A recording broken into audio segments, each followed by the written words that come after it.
In the context of the bad example devotee mood in ISKCON on Gaudiya Mat, what can one do to ensure that this mood does not become common in one's Sangha?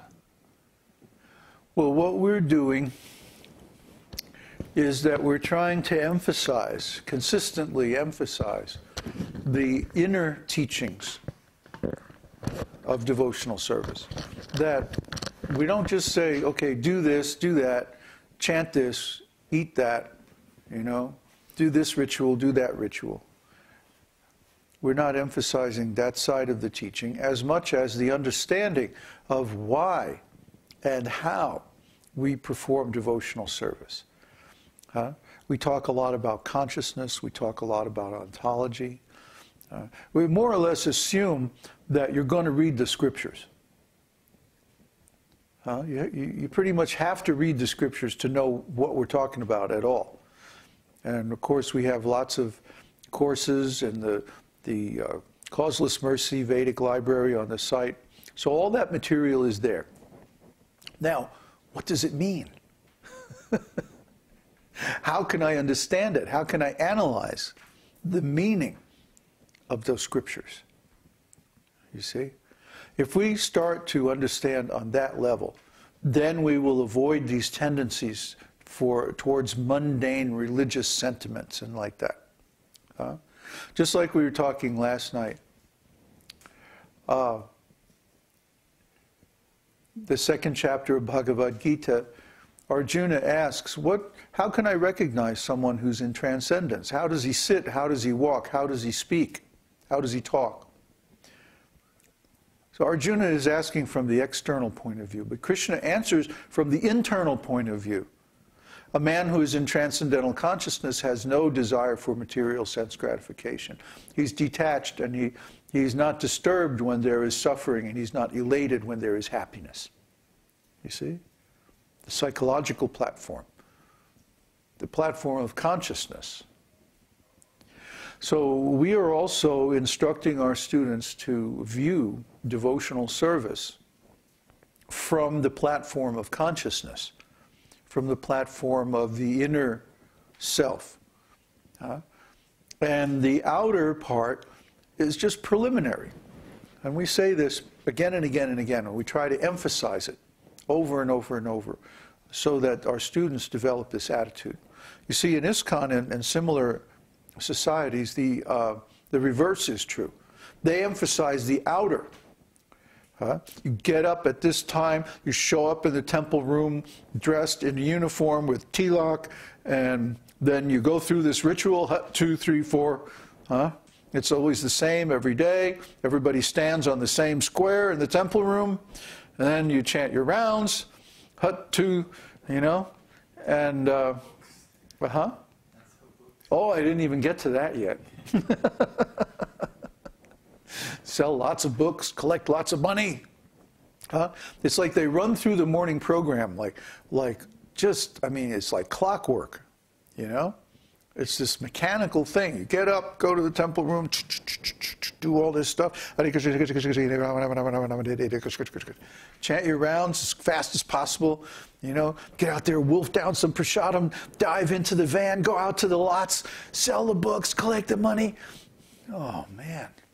There's no time to think of Krishna. Why? Because their whole emphasis is on the external side. So naturally, of course, there's going to be bickering, there's going to be competitiveness. I can collect more money than you. And they're collecting too much money, so the money gets wasted. And so on and on and on and on.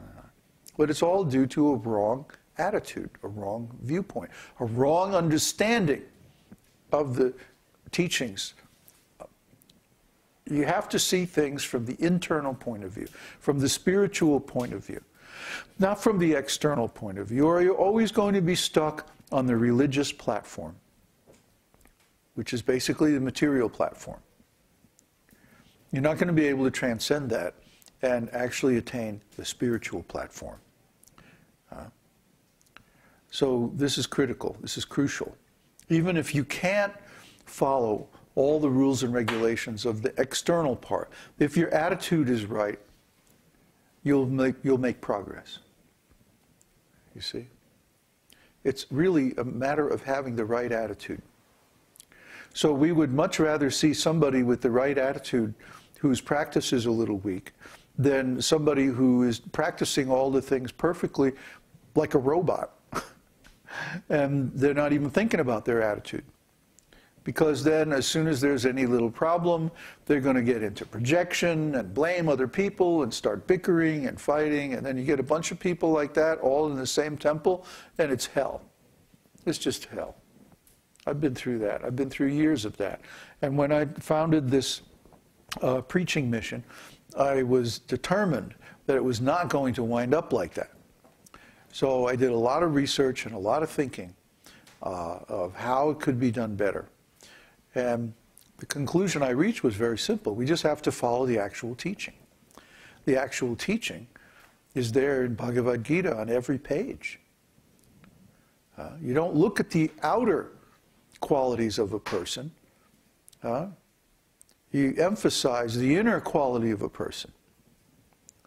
When Krishna says, gives his instructions on how to perform devotional service, he doesn't say, go out and collect a lot of money for me.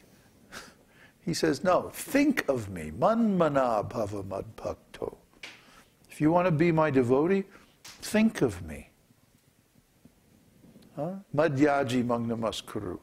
Worship me. Offer your obeisances to me. See, this is an attitude. He's talking about the inner human being, the inner mood of the devotee.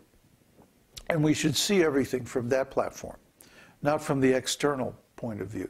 External point of view is just preliminary. It's just the neophyte stage. Actually, the external practice of devotional service is very easy and simple.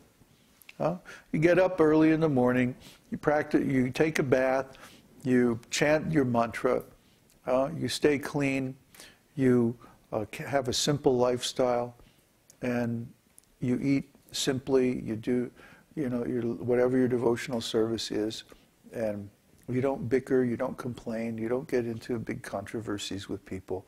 Everything's very simple, very low-key. A lot of people would be bored with that. I think a lot of the reasons that devotees get into controversies and arguments is that they're simply bored with the mode of goodness. They don't know how to deal with it. They're not enculturated to enjoy or to relish or even to appreciate the mode of goodness. They're all enculturated in the mode of passion. So they think that unless there's some big dramatic action taking place, there's nothing going on. And of course, that's not correct. The mode of goodness means that externally, everything is nice and smooth and quiet and peaceful, so that the real work can go on inside. You see? The drama, the adventure, the heavy-duty construction work is going on within, on the platform of consciousness. See? What we talk about, when we have conversations here, our conversations range over everything from, how to hypnotize a chicken to quantum mechanics. Really, we have conversations here over our lunch that you wouldn't believe. That sometimes you come out of there with your head spinning like, oh, wow, Because there's a lot going on inside, 1 minute we'll be talking about compost, and the next minute we'll be talking about cloud servers on the internet, and this is all practical stuff that we're doing. You see? So the real work is taking place on the internal platform. See? Like if you want to have a successful website, what's the key? You go get the most expensive server. We were just talking about that today. You go to some providers like Akamai and you pay, what was it, $42 a gigabyte per year? Per month. Holy cow. Oh, man, that's crazy. But other places you go, you get almost the same service for like 42 cents 100 times less money. So question is, what do you want to do? Do you want the name? Do you want the fame? Do you want the big, you know, the Mercedes hood ornament, huh? That you can show off to everybody? You know, hey, look at me! I got the big name. You know, Sadhu Sangha Guru Ananda Das Adhikari Maharaj. You know, I got the big name. Huh? Or do you want, really, what you want is the internal satisfaction of meeting Krishna within and exchanging ecstatic devotional pastimes on the platform of consciousness. That's what everybody really wants. But we're not expert enough. That's our problem. We have no cultural background in consciousness. We have no scientific understanding